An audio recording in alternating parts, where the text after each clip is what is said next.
Hello friends, welcome to day trader Telugu and good evening. Sensex 19 points fall అయ్యి 53,140 దగ్గర close అయితే Nifty 1 point దగ్గర correct అయ్యి 15,923 దగ్గర క్లోజ్ అవడం జరిగింది. Plus bank Nifty nearly 156 points దగ్గరగా డౌన్ అయింది. ఫ్రెండ్స్, ఇవాళ న్యూస్ అప్డేట్స్తో పాటు ఒక స్టాక్ గురించి మాట్లాడాలి. లాస్ట్ 1 మంత్లో నియర్లీ 50% దగ్గరగా స్టాక్ ర్యాలీ అయింది అండ్ ఒక డీల్ జరగబోతుందని మార్కెట్లో స్పెక్యులేషన్ ఉంది. ఆ డీల్ కారణంగా కంపెనీ గెలుచుకోబోతున్న డబ్బులే ఎక్కువగా ఉంది, ఇన్ఫాక్ట్ ట్రేడ్ అవుతున్న మార్కెట్ క్యాపిటల్ కంటే.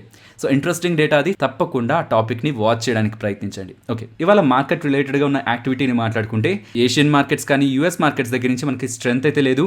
ఈవెన్ గ్లోబల్ మార్కెట్స్ మనకు అంత వీక్గా ఉంటున్నా ఎస్జిఎక్స్ నిఫ్టీలో నియర్లీ 30 పాయింట్స్ దగ్గరగా పాజిటివ్గా ఉంది. గ్లోబల్ మార్కెట్స్తో కంపేర్ చేస్తే ఎస్జిఎక్స్ నిఫ్టీ గ్రీన్లో అయితే ఉంది మార్కెట్ ఓపెన్ అవ్వకముందు. సో నిన్నటి ఎఫ్ఐడిఐ డేటాను గమనిస్తే అగైన్ ఎఫ్ఐఎస్ నెట్ సెల్లర్స్గా ఉంటున్నారు, డిఐఎస్ నెట్ బయర్స్గా ఉంటున్నారు క్యాష్లో. వెరాజ్ ఎఫ్ఎన్ఓలో ఫ్యూచర్స్ రిలేటెడ్గా డేటాలో మనకి పాజిటివ్ అవుట్లుక్ అయితే కనిపిస్తుంది. ప్రీవియస్గా ఉన్న వాళ్ళు నెట్ లాంగ్ పొజిషన్స్ని ఇంక్రీజ్ చేశారు, వెరాజ్ షార్ట్ పొజిషన్స్ని డిక్రీజ్ చేశారు. అంటే చాలా ఎక్కువ కాదు, 1% డిఫరెన్స్తోనే మనకు అక్కడ డేటా చేంజ్ అవుతుంది. కానీ ఆప్షన్స్ డేటా మనకి పాజిటివ్గా ఉంది. సో ఎఫ్ఐఎస్ ఒక క్యాష్ డేటా నెగిటివ్గా ఉంటున్నా ఎఫ్ఎన్ఓ డేటా మనకి పాజిటివ్గా ఉంది కాబట్టి ఓవరాల్ ఎఫ్ఐ డేటాని మనం పాజిటివ్గా తీసుకున్నాం. సో ఈ డేటానంతా కంబైన్ చేస్తూ మా వ్యూ దగ్గరికి వస్తే గ్లోబల్ మార్కెట్స్ నెగిటివ్లో ఉన్నాయి, ఎస్జిఎక్స్ నిఫ్టీ పాజిటివ్లో ఉండేసరికి ఓకే మన ఇండియన్ ఈక్విటీ మార్కెట్స్ రిలేటెడ్గా స్ట్రెంత్ ఉంటుందేమో ఓపెనింగ్ తర్వాత అని ఓవరాల్ ఇంట్రాడే సెంటిమెంట్ని పాజిటివ్గానే చూస్తున్నాను. కాకపోతే గ్లోబల్ మార్కెట్స్ వీక్గా ఉన్నాయి కాబట్టి మార్కెట్ న్యూట్రల్ స్టాండ్ని తీసుకోవడానికి కూడా పాసిబిలిటీ ఉంది. ఇక్కడెక్కడ నేను నెగిటివ్ గురించి మాట్లాడలేదు, గ్లోబల్గా నెగిటివ్గా ఉంది కాబట్టి నెగిటివ్ అని మాట్లాడలేదు. పర్సనల్గా నా ఎక్స్పెక్టేషన్ పాజిటివ్, కాకపోతే గ్లోబల్గా నెగిటివ్ సెంటిమెంట్ రన్ అవుతుంది కాబట్టి అది పాజిటివ్ని కాస్త న్యూట్రల్కి తీసుకురావడానికి పాసిబిలిటీ ఉంటుంది. కానీ ఏదైనా ఒకవేళ మార్కెట్ ఫాలో అవుతూ 15,850 వైపు ఫాలో అయ్యే ప్రయత్నం చేస్తుంటే అది మనకి నెగిటివ్ సైన్లా చూడొద్దు అని కూడా అప్డేట్ చేయడం జరిగింది. మీరు గమనిస్తే ఓపెనింగ్ మీకు పాజిటివ్లో అయింది, అగైన్ కరెక్ట్ అయినా అగైన్ ఒక బౌన్స్ బ్యాక్ మనకు మార్కెట్లో అయితే కనిపించింది. సో మోస్ట్లీ వల్ల నేను అనుకున్న పాజిటివ్ వ్యూ కాదు, న్యూట్రల్ స్టాండే మార్కెట్ మెయింటైన్ చేసింది. అండ్ అగైన్ చెప్పాను ఇక్కడ 15,850 బిలో మాత్రమే మనం వీక్నెస్ని ఎక్స్పెక్ట్ చేయాలి మార్కెట్లో. అండ్ పాజిటివ్ అబోవ్ అని రాయాలి, ఇక్కడ అబోవ్ మిస్ అయింది 15,960. సో ఇది నేను అగైన్ మీకు మళ్ళీ అప్డేట్ చేశాను. అరౌండ్ 940 అరౌండ్ 15,960 దగ్గర ప్రైస్ యాక్షన్ గమనించండి అని బిగినర్స్కి అప్డేట్ చేస్తూ అగైన్ 1140కి 15,960 బిలో ఎటువంటి లాంగ్ పొజిషన్ మీన్స్ బై పొజిషన్స్ని తీసుకోవద్దని కూడా సజెస్ట్ చేయడం జరిగింది. అదేంటి నిన్న మీరు చెప్పిన లెవెల్ రెసిస్టెన్స్ 16,020 కదా, అగైన్ మళ్ళీ సడన్గా 15,960 అలా వచ్చింది.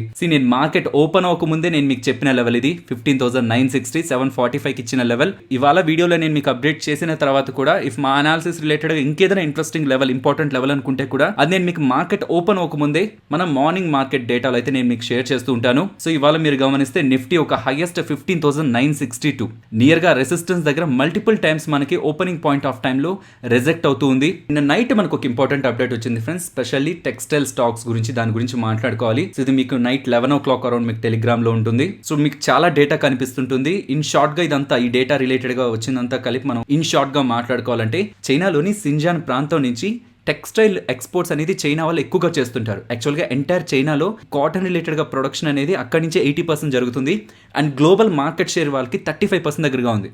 సో వాళ్ళ రిలేటెడ్గా యూఎస్ వాళ్ళు ఒక బిల్ని పాస్ చేశారు, వాళ్ళ దగ్గర నుంచి వస్తున్న అన్ని ప్రొడక్ట్స్ని బ్యాన్ చేస్తారని. సో దీని రిలేటెడ్గా కాటన్ టెక్స్టైల్ ఇండస్ట్రీకి పాజిటివ్గా ఉండబోతుందని నిన్న నైట్ 11 o'clock అప్డేట్ చేశాను ఫ్రెండ్స్.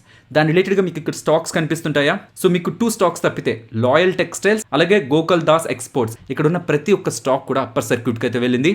వెరాజ్ లాయల్ టెక్స్టైల్ మీకు 14% దగ్గరగా పెరిగింది. ఒకే ఒక స్టాక్ ఈ గోకుల్ దాస్ ఎక్స్పోర్ట్స్ మాత్రమే కొంత నెగిటివ్లో క్లోజ్ అయింది. బట్ టు బి ఫ్రాంక్ నేను ఈ స్టాక్స్లో ఏ స్టాక్ను కూడా ట్రాక్ చేయట్లేదు, వీటి రిలేటెడ్గా వీటికి అడ్వాంటేజ్ ఉంటుందని మాత్రమే మీకు ఆ పోస్ట్లో పెట్టాను. నేను పర్సనల్గా ట్రాక్ చేస్తున్నది కేపీఆర్ మిల్స్, అది నేను చాలా డేస్ బ్యాక్ అప్డేట్ చేశాను, 1360లో అప్డేట్ చేశాను.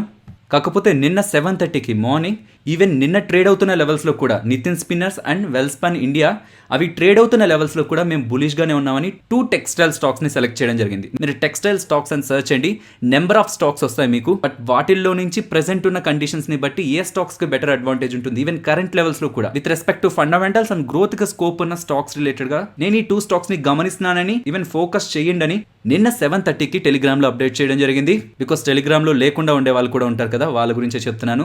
సో పాసిబుల్ టెలిగ్రామ్లో ఉండడానికి ప్రయత్నించండి, so that time to time మార్కెట్తో పాటు ఈ అప్డేట్స్ కూడా మీకు నోటిఫికేషన్స్ ద్వారా రీచ్ అవుతుంటాయి. దానికోసం మీరు టెలిగ్రామ్ యాప్ని ఇన్స్టాల్ చేయాల్సి ఉంటుంది. చేసిన తర్వాత సర్చ్ ఉంటుంది, అక్కడ డే ట్రేడర్ తెలుగు అని సర్చ్ చేయండి.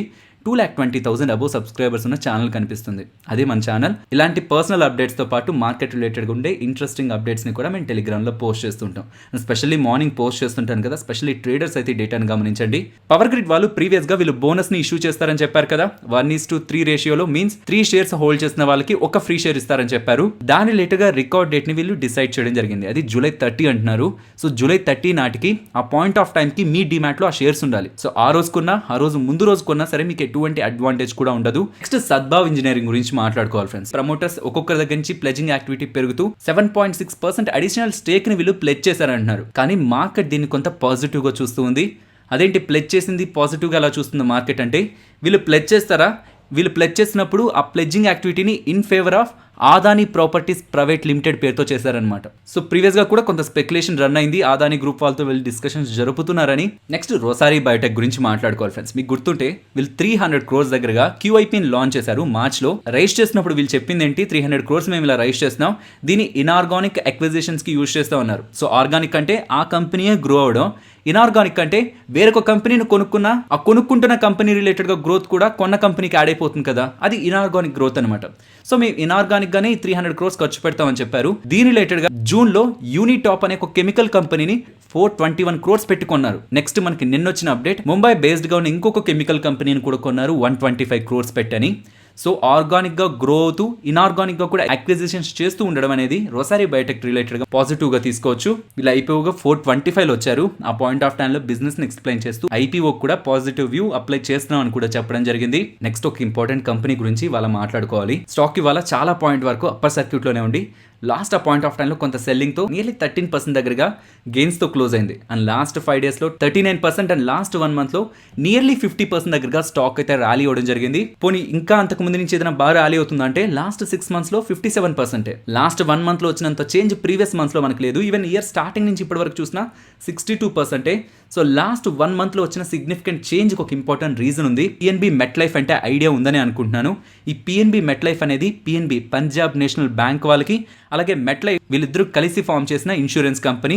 దీంట్లో PNB వాళ్ళకి 30% వాటా ఉంది అండ్ మెట్లైఫ్ వాళ్ళకి 32.05% వాటా ఉంది. ప్రీవియస్గా ఇన్సూరెన్స్ కంపెనీస్లో ఫారెన్ ఇన్స్టిట్యూషనల్ ఇన్వెస్టర్స్ కూడా FIS కూడా వాళ్ళ వాటాని పెంచుకోవచ్చని మనకు రెగ్యులేటర్స్ అయితే అప్డేట్ ఇవ్వడం జరిగింది కదా.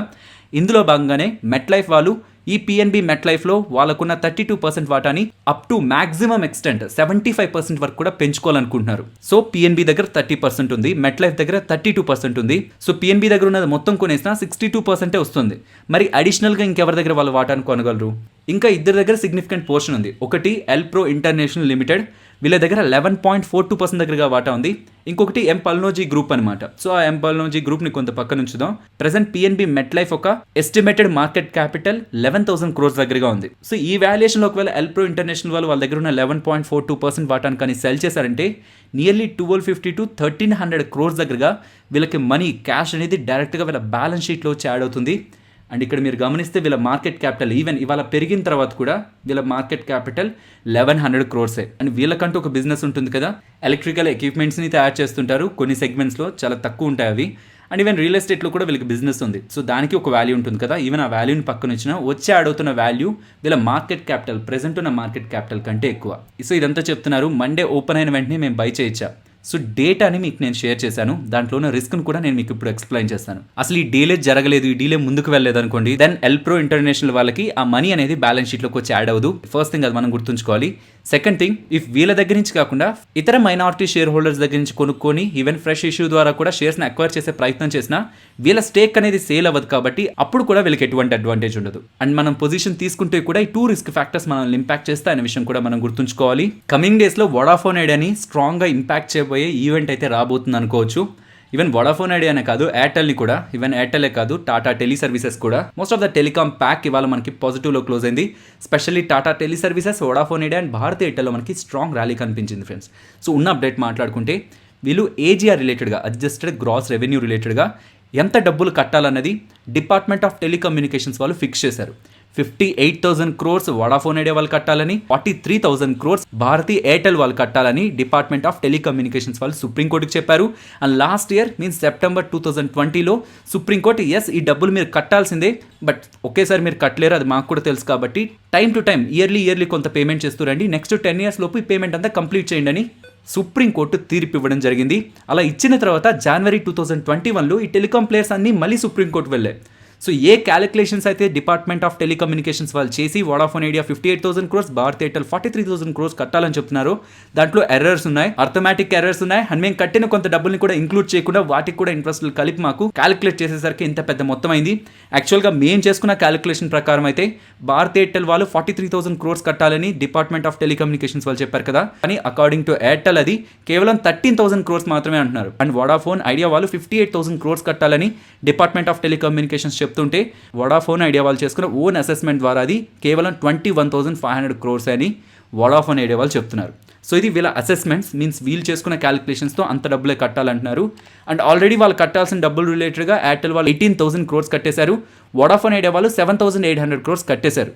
సో ఇఫ్ ఇన్ కేస్ ఒకవేళ ఈ టెలికాం కంపెనీస్ చేసుకున్న అసెస్మెంటే కరెక్ట్, డిపార్ట్మెంట్ ఆఫ్ టెలికమ్యూనికేషన్స్ వాళ్ళు చెప్పినంత కట్టాల్సిన నీడ్ లేదని సుప్రీంకోర్టు తీర్పు ఇచ్చినట్లయితే ఎయిర్టెల్ వాళ్ళు చెప్తున్నది వాళ్ళు చేసిన అసెస్మెంట్ ద్వారా 13,000 crores, కానీ ఆల్రెడీ వీళ్ళు 18,000 crores కట్టేశారు డిపార్ట్మెంట్ ఆఫ్ టెలికమ్యూనికేషన్స్కి. సో నియర్లీ 5,000 crores వీళ్ళకి వెనక్కి వస్తుంది. ఇది మనకి ఎయిర్టెల్కి అడ్వాంటేజ్గా కనిపిస్తున్నా రీసెంట్ టైమ్స్లో అసలు వోడాఫోన్ ఐడియా సస్టైన్ అవుతుందా లేదా, ఇక జియో ఎయిర్టెల్ కనిపిస్తుంది మనకి వోడాఫోన్ ఎగ్జిస్టింగ్లో ఉండదేమో అనే ఒక క్వశ్చన్ మార్క్స్కి, ఈవెన్ క్యాపిటల్ రైజింగ్ రిలేటెడ్గా కూడా మల్టిపుల్ ఇష్యూస్ ఫేస్ చేస్తున్న వోడాఫోన్ ఐడియాకి ఇప్పుడు సుప్రీంకోర్టు కనుక ఒకవేళ పాజిటివ్గా తీర్పు ఇచ్చినట్లయితే వోడాఫోన్ ఐడియాలో మనకు ఒక స్ట్రాంగ్ ర్యాలీ అయితే కనిపిస్తుంది ఫ్రెండ్స్. సుప్రీంకోర్టు దగ్గర నుంచి ఎటువంటి జడ్జ్మెంట్ వస్తుందని ఇవాళ అయితే మార్కెట్ వెయిట్ చేసింది, బికాస్ ఇవాళ వస్తుంది అనుకున్నారు జడ్జ్మెంట్, కానీ దాన్ని మండేకి పోస్ట్ పోన్ చేశారు. అది జూలై 19th అప్డేట్ వస్తుంది అంటున్నారు. నెక్స్ట్ పేటిఎం గురించి మాట్లాడుకోవాలి. ఆల్రెడీ ప్రీవియస్ వీడియోస్లో పేటిఎం రిలేటెడ్గా ఇంపార్టెంట్ డీటెయిల్స్ని మాట్లాడుకున్నాం. 16,600 crores రేస్ చేస్తున్నారు, అందులో 8,300 crore కంపెనీకి వెళ్తుంది, మిగిలిన 8,300 crore ఈ కంపెనీలో వాటాని హోల్డ్ చేసిన వాళ్ళకి వెళ్తుంది అనుకున్నాం కదా.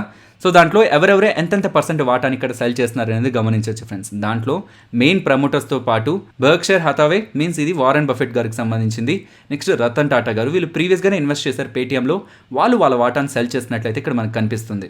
నెక్స్ట్ చాలా కంపెనీస్ రిజల్ట్స్ ని పోస్ట్ చేశాయి. 11 o'clock మార్కెట్ క్లోజ్ అయిన తర్వాత కొన్ని కంపెనీస్ రిజల్ట్స్ ని పోస్ట్ చేశాయి. ఆర్డర్ వైజ్ గా ఏ కంపెనీస్ బెస్ట్ రిజల్ట్స్ ని పోస్ట్ చేశాయన్న డేటా అయితే అప్డేట్ చేశాను. Wipro, Tata steel long products, Angel broking and Tata LXI ఇవి మంచి నెంబర్స్ని పోస్ట్ చేశాయి. బట్ ఏంజల్ బ్రోకింగ్ మాత్రమే మనకి 20% అప్పర్ సర్క్యూట్లో క్లోజ్ అయింది.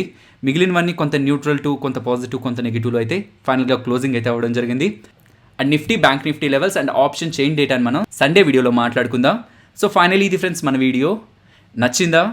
నచ్చితే వీడియోని లైక్ చేయండి ఫ్రెండ్స్. అండ్ ఈ వీడియో మన వాళ్ళకి యూజ్ అవుతుంది అనుకుంటే తప్పకుండా షేర్ చేయండి. అండ్ మన ఛానల్ని సబ్స్క్రైబ్ చేయనట్లయితే ఛానల్లో ఉన్న కంటెంట్ని గమనించండి ఫ్రెండ్స్. ఇఫ్ ఆ కంటెంట్ మీకు ఇంట్రెస్టింగ్గా అనిపిస్తుంటేనే ఛానల్ని సబ్స్క్రైబ్ చేసి పక్కనే ఉన్న బెల్ ఐకాన్ని క్లిక్ చేయండి.